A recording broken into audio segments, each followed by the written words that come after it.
En primer lugar, hace un tiempo en San José de Feliciano estamos, desde la Intendencia y desde los distintos lugares de cultura, estamos viendo todo lo que es relacionado a los mitos, personajes y leyendas de San José de Feliciano, ¿sí? En este caso, como hay muchos y tenemos un tiempo acotado, si se quiere, para cierta profundidad de los mismos, le vamos a presentar, le digo le vamos, porque yo solamente soy un partícipe de esto, digamos, ¿sí? Por ahí, como estoy un poco relacionado a lo que es la historia, ¿no? Me eligieron para que vengas a contarles todos estos mitos, ¿no? El primero se llama El Señor del Buen Camino, ¿sí? Quise hacerle un PowerPoint diferenciando distintas etapas. Lo que más a mí me llamó la atención fue hacer como un tipo de resumen histórico, ¿sí? Para ir hilvanando con el tema de lo mitológico, ¿sí? Que por ahí no es muy usual en el resto de la provincia con respecto a los santos milagreros, ¿no? San José de Feliciano tiene un poblamiento muy diferente de lo que es quizás el sur de la provincia de Entre Ríos. Tal vez ustedes notarán un poco también en nuestra forma de hablar particular, ¿sí? Diferenciada del resto de la provincia, ¿sí? ¿A qué se debe esto? Investigaciones, tradiciones culturales, tradiciones orales, ¿sí? Fueron recopilándose y mezclándose con cierta parte de la sociedad, digamos, que llevó adelante todo lo que fue el poblamiento de San José de Feliciano. Por ahí hacía la salvedad yo de contar esto, y ustedes dirán que tiene que ver con este pequeño santo popular que existe y que estamos tratando de rescatar, porque ustedes saben lo que es los movimientos típicos de hoy en día, digamos, el tema quizás llamarle de una globalización que deja espacio al no tener un acento cultural dentro de una región y que invade por todos lados, inclusive en nuestras escuelas, digamos, nosotros lo palpamos a eso todos los días, los que somos docentes, ¿sí? La poca importancia de la cultura, que quizá por los tiempos que estamos viviendo se está dando, ¿sí? Nosotros tratamos de hacer una pequeña salvedad cultural. Todo empieza dentro de mi relato con lo que fue un hecho conocido en la zona, en nuestra zona, que se llamó el desbande de Basualdo, ¿no? El 24 de junio de 1865, Mitre ordena a Urquiza, ¿sí? Avanzar sobre el río Corrientes, ¿sí? Esto se debe al marco de la Guerra de la Triple Alianza, ¿no?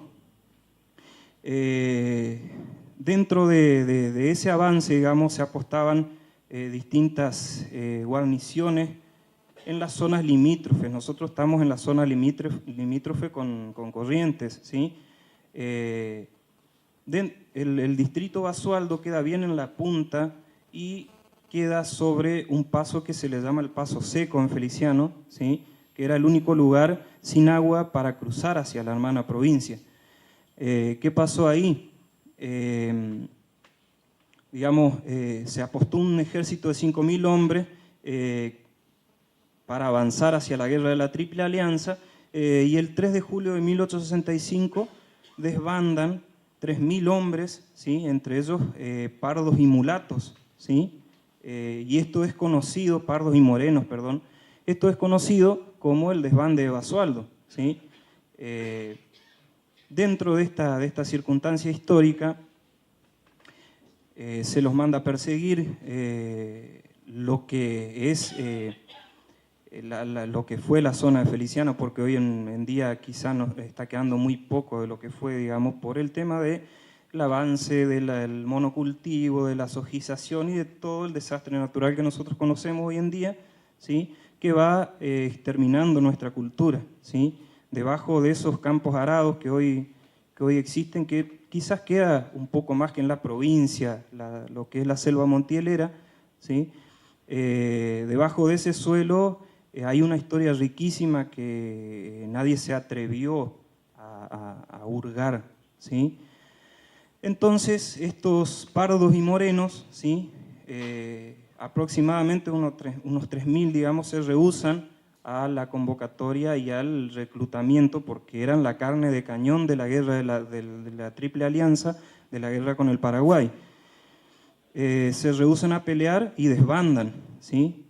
Sabían que iban a ir al degolladero, ¿sí? Como primeros en el ejército, a morir en contra del hermano país, ¿sí? En este marco se va, digamos, confluyendo lo que es el poblamiento de San José de Feliciano. Cuando les decía al principio que quizá nuestro departamento tiene una peculiaridad, digamos, que se ha poblado más con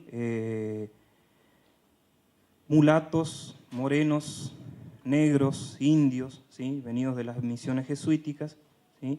Y no tanto con colonias de inmigrantes, ¿sí? Como ha hecho el resto de la provincia.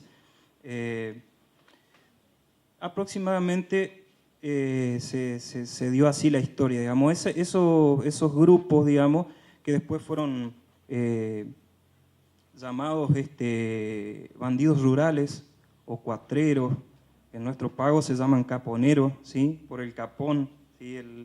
El macho cordero ya crecido, digamos, ¿sí?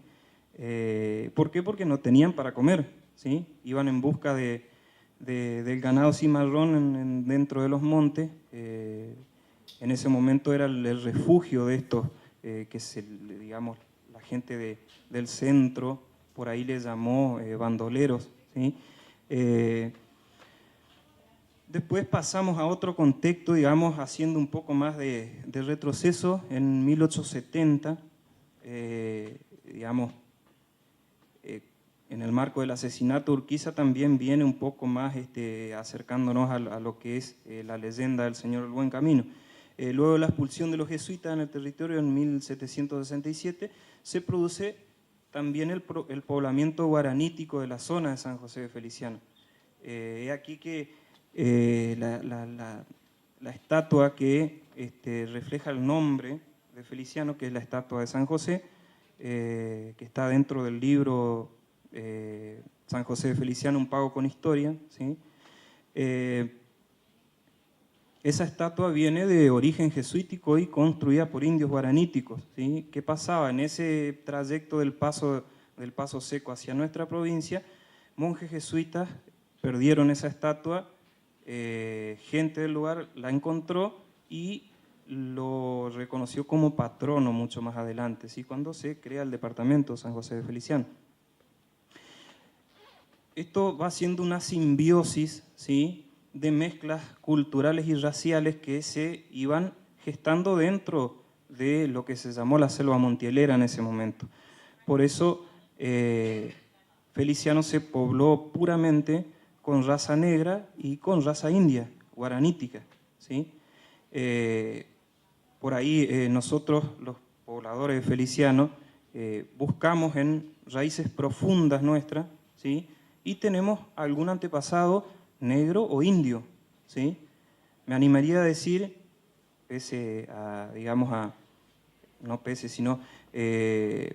a partir de una investigación que estoy realizando, digamos que prácticamente un poco más del 70%, quizá el 80% de la población de Feliciano tiene raíces afro o guaraníes, ¿sí? Guaraníticas, charrúas, que fueron los que generalmente repelieron con más fuerza y quedaron dentro del territorio, ¿sí? Esto se va armando, digamos así, en el censo de 1805, los pobladores se establecieron ya, digamos, ¿sí? Había una población dentro de Feliciano, criaban mulas que se llevaban al Alto Perú, ¿sí? Perseguían ganado cimarrón, estos eran los más humildes, los más pobres de la región, ¿sí? Y después del desván de Basualdo comienza a poblarse el territorio de pardos y morenos, ¿sí? Estos pardos y morenos se constituyen en un viejo barrio que la gente del centro, ¿sí? Los blancos de la ciudad, le llamaba el barrio negro o el barrio de los negros, ¿sí? Hoy en día conocido como el barrio del Cardal en Feliciano. ¿Por qué hice alusión a la muerte de Urquiza? Porque los descendientes de una vieja curandera, que aquí empieza un poco el desarrollo de esta leyenda, el suceso se desarrolla en el barrio del Cardal. Había una vieja curandera que inclusive mi abuela la conoció, ¿sí? Mi abuela murió a 93 años, ella también era descendiente de indígenas y de negros, ¿sí? Pasa que después hubo una mezcla entre franceses, entre ingleses de la familia, italianos, ¿sí? Y un poco se diseminó esa sangre, pero sus raíces eran negras e indias, ¿sí? Esta señora se llamaba doña Machenga, ¿sí? La escobera. El oficio de escobero todavía se lleva adelante por los nietos, bisnietos y chosnos de la señora esta que fue curandera, digamos, que era negra y que siempre en su tradición oral familiar repetía de que habían venido de la casa de Urquiza, ¿sí? Y que habían sido sirvientes de Urquiza, ¿sí? Entonces por eso puse como dato histórico esto, ¿sí? Quizás digamos, en un resumen, o quizás porque era tan conocido Urquiza, digamos, solamente dijeron eso. Quizás no dijeron de que vinieron del desbande de las tropas de Urquiza apostadas para ir hacia la guerra del Paraguay. No se sabe todavía, ¿sí? No hubo una investigación fehaciente de eso, digamos, pero la tradición oral del barrio del Cardal dice de que doña Machenga y de que doña Silvana, su hija, ¿sí? Eran esclavas de Urquiza, ¿sí? Eso es la historia de la tradición oral que repite el barrio. Bueno, andando en su busca de lo que fue la palma Caranday, digamos que todavía crece muy poco en los montes, en la selva montielera, encuentra un pequeño Cristo, ¿sí? Un pequeño Cristo negro de metal, que al lustrarlo era bronce, ¿sí? Que lo guardó en su bolsillo debajo de un caranday, lo encontró, ¿sí? O de un carandá que le llama la gente del lugar. Lo encuentra, lo guarda. Cuando empieza la leyenda, digamos, o empieza, digamos, a aparecer esta suerte de mitología, digamos, cuando después vamos a ver un poco en las otras leyendas qué relación tiene este tema de la sequía, del ganado, de la siembra dentro del departamento feliciano, ¿sí? Como es una zona tan ganadera, tan agrícola, ahora agrícola ganadera, ¿sí? La gente en tiempos de seca, digamos, perdía todo lo que tenía y era de lo único de que vivía, ¿sí? Entonces se le ocurre a esta curandera pedir, ¿sí? Para que llueva, ¿sí? En ese petitorio va apareciendo un poco el mito, digamos, ¿sí? Llueve torrencialmente y se salvan varios de los vecinos de ella que eran ínfimos productores, por llamarlo así, no pequeños, digamos, ¿sí? Y empiezan a pedirle cierto tipo de promesa, ¿sí? Relacionada con lo que tenga que ver con el clima, ¿sí? Cada vez que llovía, que había seca, perdón, toda la comunidad del Cardal iba hacia el Señor del Buen Camino, que lo bautizó ella, el Señor del Buen Camino, ¿sí? Lo ponían al Cristo en una escoba, en un palo de escoba, ¿sí? Y lo sacaban en peregrinación con cintas y con musiqueros, ¿sí? Con acordeón, con guitarra en ese momento, ¿sí? Hasta el norte del pueblo. Lo dejaban plantado en la Plaza Mayor de Feliciano hasta que llueva, ¿sí? Cuando se concedía el milagro, lo traían de nuevo de procesión hacia el barrio del Cardal, ¿sí? Aquí aparece un poco la mitología de lo que es el tiempo, ¿no? Acá tenemos a una ermita del Señor del Buen Camino que todavía se conserva, ¿sí?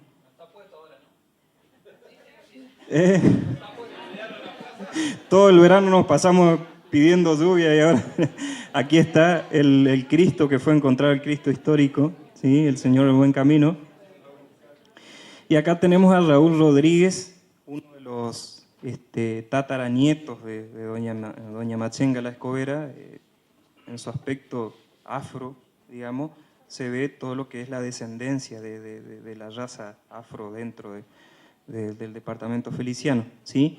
Por ahí recopilé un poco con mis alumnos y con amigos quizá del barrio, digamos, un poco de fotos, ellos se prestaron a esto también, digamos, que después ojalá se pueda exponer en Feliciano también, ¿sí? Para retratar lo que es el origen afro de Feliciano que no se conoce, ¿sí? Esa es la palma caranday, ¿sí? Quemada, ¿sí? Que plantó la Escobera en su momento, tiene centenares de años eso, ¿sí? La palma para hacer escoba porque son todavía hacedores de escoba, ¿sí? Aquí hay un amigo que es de raza afro, digamos, afrodescendiente, que todavía vive en Feliciano, un amigo de por ahí, de los alrededores del barrio, ¿sí? Se vislumbra la raza netamente afro, ¿sí? Unos alumnos míos, de paso con la intendenta ahí sacándose fotos, ¿sí? El mismo alumno, ¿sí? Acá más o menos terminaría lo que es la primera leyenda, ¿sí? Bueno, y ahora creo que continuábamos con la Cruz del Milagro, ¿sí? Vamos a ver qué significó la Cruz del Milagro, ¿sí?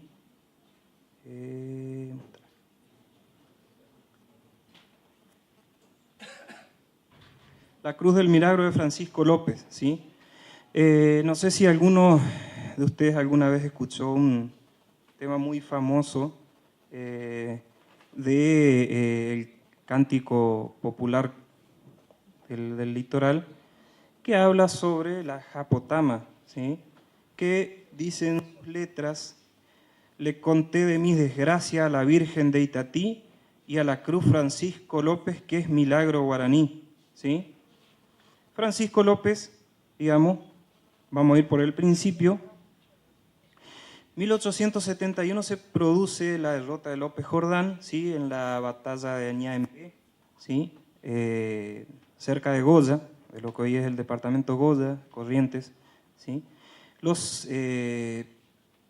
Cuando se disuelve el Partido Federal, ¿sí? Los simpatizantes del Partido Federal y los militantes de ese partido, los activistas, quizás en estos tiempos llamarlo,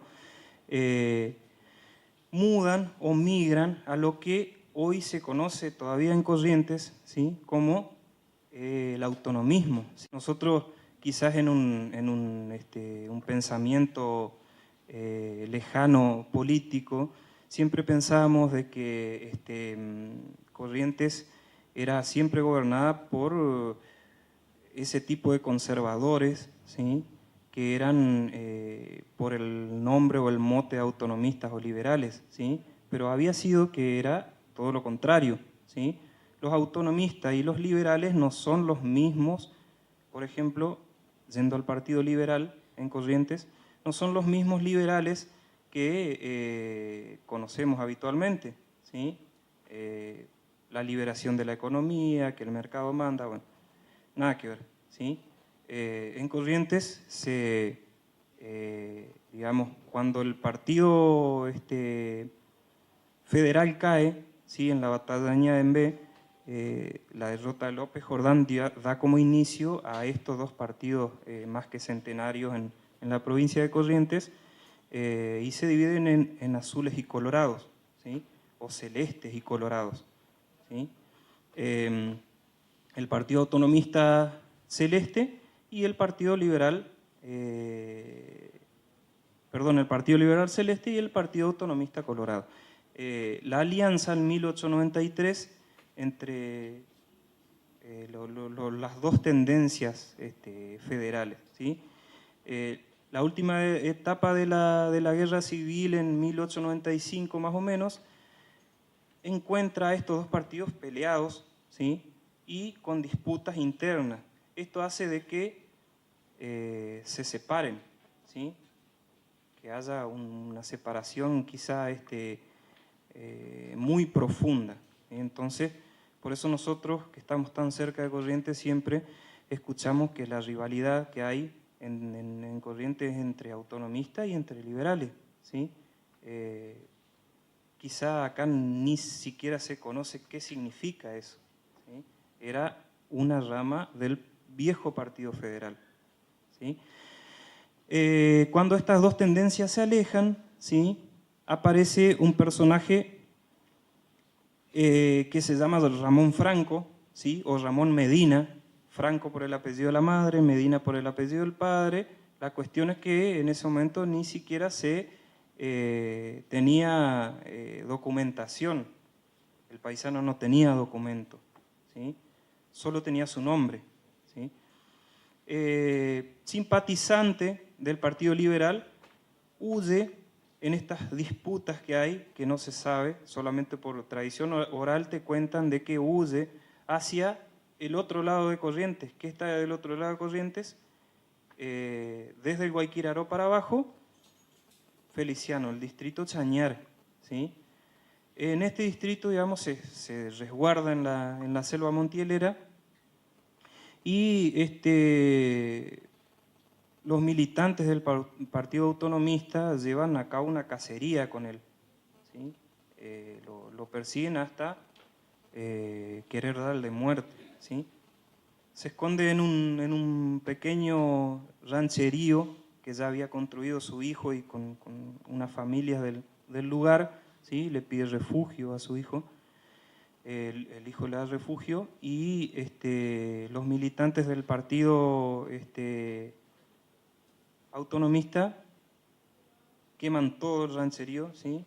Y en ese momento, dicen los vecinos del lugar, empieza a nacer la leyenda, digamos, ¿sí?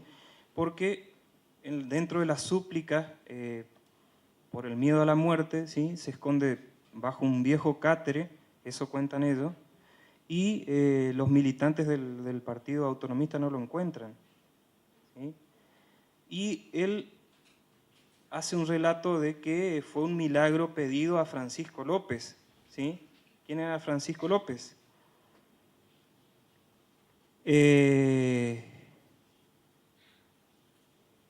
Vamos por acá, me parece, ¿sí?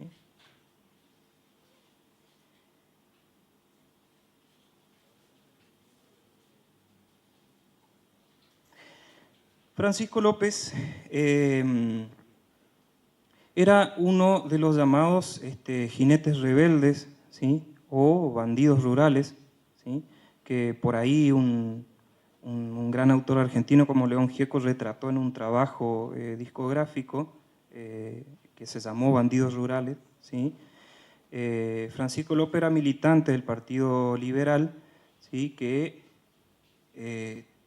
vivió en la zona de Esquina Corrientes, muy cerca del límite con Feliciano, y era uno de los considerados gauchillos correntinos, ¿sí?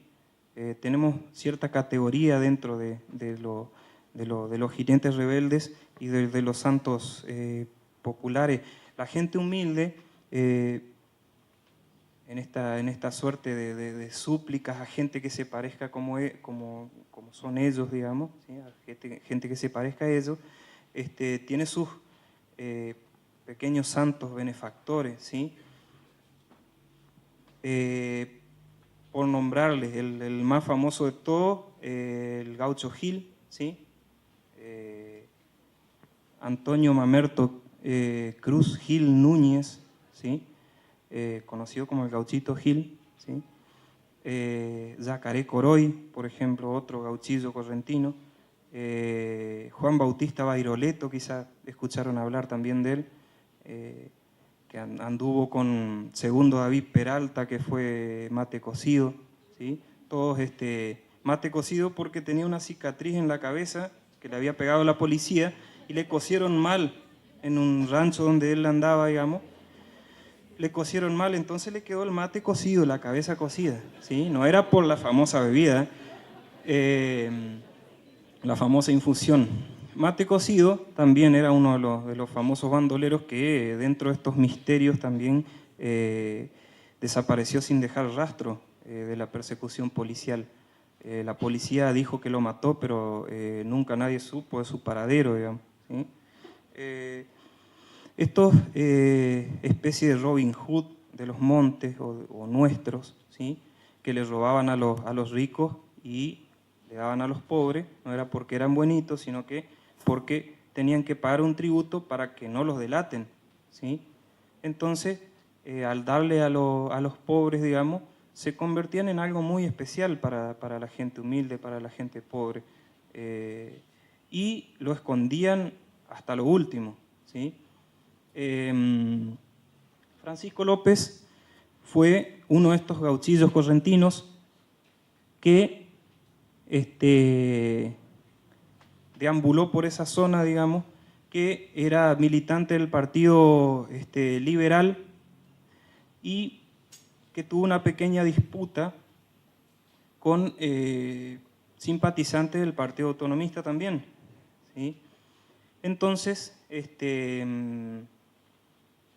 estos simpatizantes, cuando él iba hacia el pueblo, el pago de esquina en ese momento desde el campo, porque su señora estaba por dar a luz, lo interceptan y lo intiman.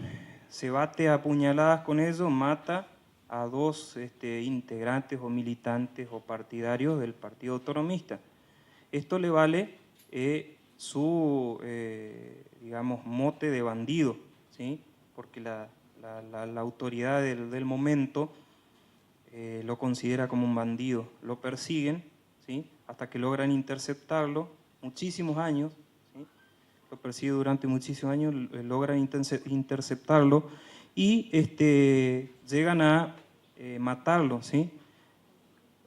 Sus asesinos, digamos, se manchan con su sangre en mano y dice la leyenda popular de que uno de ellos tenía una parálisis y fue curado con la sangre de Francisco López, ¿sí? En el momento del degüello, ¿sí? Lo degollaron en contra de un árbol, era la práctica que usaban, ¿sí? Y el otro se cura una enfermedad terminal que tenía en los brazos, ¿sí? Entonces, este paisano también, don Ramón Franco, simpatizante del Partido Liberal, acude a la ayuda dentro de su mente milagrosa de Francisco López, ¿sí? Le concede el milagro de estar vivo y le levanta una cruz en su memoria, que también cuando había zonas de sequía en Cañaditas, que es distrito séptima sección Sauce, entre Feliciano y Corrientes, ¿sí? Y Chañar, digamos, distintos pobladores, digamos, de un lado o del otro, cuando había sequía, ya no se practica más esto, hacían lo mismo que hacían con el Señor del Buen Camino, ¿sí? Llevaban la cruz hacia el otro lado del Guayquiraró, cuando llovía la volvían de vuelta, ¿sí? con música, con chamamé, con fiesta popular, ¿sí? Bueno, es un chasqui milagrero, ¿sí?, que vivió a fines del siglo XIX en San José de Feliciano. La palabra chasqui remite a un vocablo inca que es, digamos, era el cartero de la época, ¿sí? El imperio incaico se comunicaba por sus chasquis, ¿sí? Este oficio prácticamente no existía en la zona, solamente los gauchos que eran muy corajudos, digamos, se animaban a hacer este oficio por el tema de los saqueos constantes, digamos. Cierto caso, digamos, que se ofrece Lázaro Blanco, ¿sí?, de 22 años, conocedor y vaquiano de la selva montielera, peón rural, ¿sí?, se ofrece para hacer este oficio, ¿sí? En ese momento, digamos, el 7 de septiembre de 1886, uno de los jefes de policía, de apellido Ereñú, lo manda a buscar la plata para pagarle a la policía de Feliciano hacia La Paz, ¿sí?, en el viejo camino a La Paz. Cuando sale, en su camino se desata una fuerte tormenta, un fuerte temporal como el de hoy, ¿sí?, a la madrugada, y se pone a descansar debajo de un viejo algarrobo, ¿sí?, con la mala suerte que lo fulmina un rayo, ¿sí? Anteriormente decían de que aquí hay una controversia entre si lleva el caballo tordillo, que es llamador del rayo, o si llevaba un caballo gateado, porque le habían dicho que había tormenta y le llama el rayo, digamos, el caballo. La cuestión es que muere Lázaro Blanco, fulminado por el rayo. A los 3 días lo encuentra la partida policial, ¿sí? Acá hay otro dilema entre la sociedad, por ejemplo, que dice que lo enterraron en la zona, muchos dicen que lo enterraron en el mismo lugar que falleció porque era una superstición de enterrar a gente muerta por una tormenta o por un rayo, ¿sí? Y otros dicen que envolvieron su cuerpo en mantas y lo enterraron sin féretro y sin velatorio en el cementerio, el viejo cementerio de Feliciano, ¿sí? La cuestión es que un vecino de la zona, acabamos de nuevo con la tormenta y la lluvia y la pedida de agua, ¿sí? Un vecino de la zona lo sueña a este jinete que venía cabalgando. En un momento se para y le habla de que, como había tanta sequía, ¿sí?, le dice que vaya a cierto lugar que había una pequeña cruz en el medio, al costado del camino, ¿sí?, en el medio del monte, que se postre y que digamos que le pida, ¿sí? Hizo eso, digamos, encontró la cruz cerca de la casa, ni siquiera se había enterado de que había pasado este suceso. La cuestión es que a los días se desata un temporal en la región que salva todo lo que es su cementera, digamos, su producción, su cultivo, su cosecha. Y de aquí viene el nacimiento del mito también. Si uno va al santuario de Lázaro Blanco, es algo impresionante la cantidad de milagros que se dice que ha cumplido, ¿sí? La gente va y le deja placas, le deja regalos, le deja recuerdos, ¿sí? Aquí está el santuario de Lázaro Blanco. Este es el lugar del mausoleo que se le hizo, digamos, en el lugar donde cae el rayo, ¿sí? Ahí están las velas prendidas y las placas. El lugar quizá del museo de las placas, ¿sí?, con promesas. Gracias una vez más por escucharme, por un embarazo feliz y un bebé sano, ¿sí? Una de las promesas, eternamente agradecida. Todas las placas que le dejan, el salón de la bailanta, el galpón de la bailanta, porque el 7 de septiembre se hace la bailanta y la fiesta, la gran fiesta de Lázaro Blanco, ¿sí? Las banderas de los promeseros, ¿sí? El lugar del Algarrobo, donde supuestamente cayó el rayo, que supuestamente se conserva todavía, ¿sí? El museo de Lázaro Blanco y distintas cosas que le dejan. Este supuestamente era un pedazo del tronco donde cayó ese rayo, ¿sí? Que lo fueron pellizcando todos para sacar un souvenir. Nosotros acostumbramos a hacer eso. Y la tumba de Lázaro Blanco en el cementerio de Feliciano, ¿sí? El escenario de la fiesta provincial del ternero entrerriano se llama Lázaro Blanco. Y daba la casualidad de que cuando se hacía la fiesta llovía. Todas las noches llovía. ¿Sí? No sé por qué. Bueno. Y por último, bueno, vamos a ver si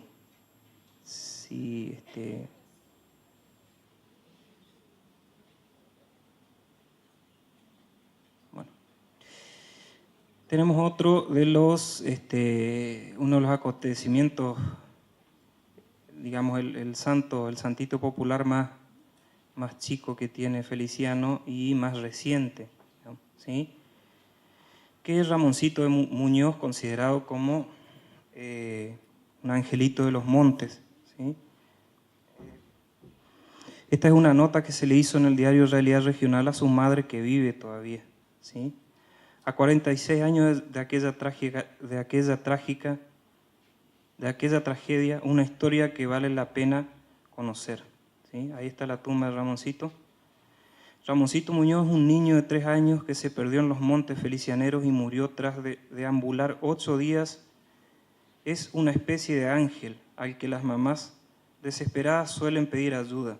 El monte fue su cuna y su cruz, la inocencia y la muerte trágica, los componentes necesarios para que Ramoncito Muñoz se convierta en el ángel, o tal vez el santo al que se invoca un milagro para un niño. Su tumba pequeña y humilde está ubicada en el cementerio San José Feliciano, eternamente cubierta de juguetes, cuadernos y placas de agradecimiento. Esther Reynoso es mamá de Ramoncito, ¿sí? Tratamos de buscar un documental que se está haciendo, espero que se escuche, no sé si ha cargado, creo que no, pero bueno.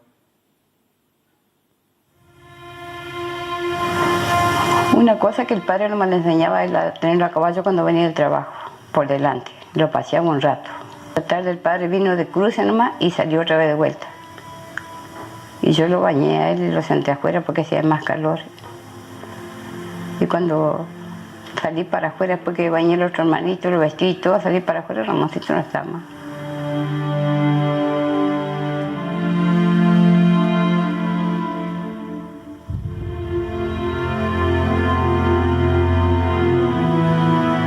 Perdió Ramoncito y yo no está más aquí.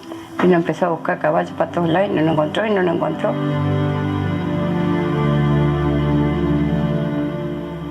La policía me acusaba a mí que yo lo maté. ¿Y ustedes qué les decían? Nada. ¿Qué le iba a decir si era la policía que estaba conmigo?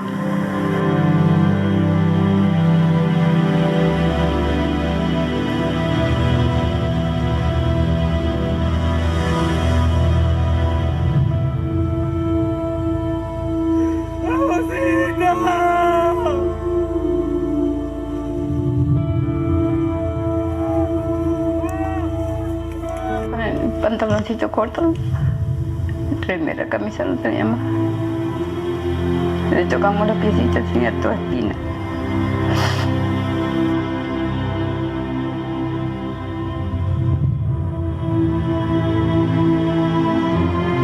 Me seguía la policía de atrás porque yo no quería subir al auto, se me iba corriendo.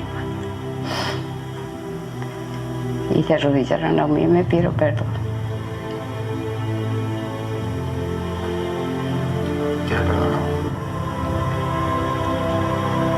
Sí. ¡Ramos!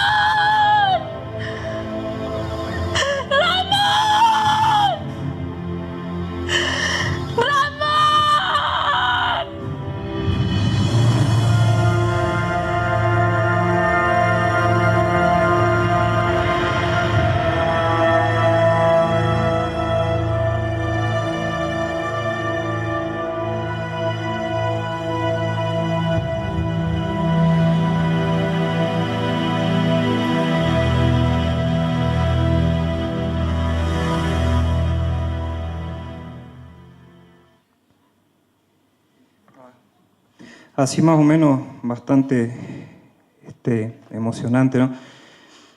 Más o menos termina la disertación, ¿sí? Ramoncito fue encontrado, ¿sí? A los días que se perdió en el monte, como relata su madre, con sus piecitos llenos de espina, ¿sí? La policía pensó que ella lo había matado y se demoró buscando alrededor de la casa, mientras Ramoncito caminaba y caminaba y caminaba. Murió de hipotermia quizá, ¿sí? Por la lluvia que se desató, de sed y de hambre, ¿sí? Hoy en el cementerio de San José de Feliciano está la tumba de Ramoncito. Los hermanos vive su madre, ¿sí? Y le van y le piden promesas, sobre todo chicos, digamos, gurises, ¿sí? Le dejan placas, le dejan juguetes, madres embarazadas, por la protección, ¿sí? Una historia bastante triste, que es bueno, el final de la disertación. Muchísimas gracias.